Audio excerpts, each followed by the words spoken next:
Ishtar, diyosa ng pag-ibig at digmaan, ang reyna ng mundo. Enkidu, kaibigan ni Gilgamesh, matapang na tao na nilikha mula sa luwad.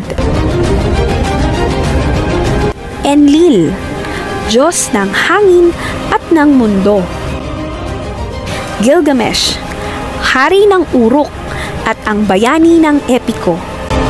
Ninurta, Diyos ng digmaan at pag-aalitan. Shamash, Diyos na may kaugnayan sa araw at sa mga batas ng tao. Siduri, Diyosa ng alak at mga inumin.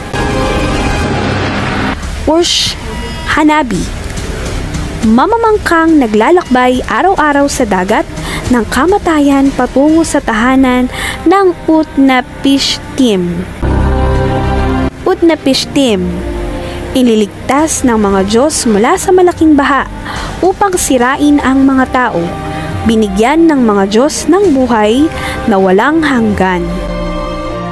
Anu, ang Diyos ng kalangitan, ang Diyos Ama.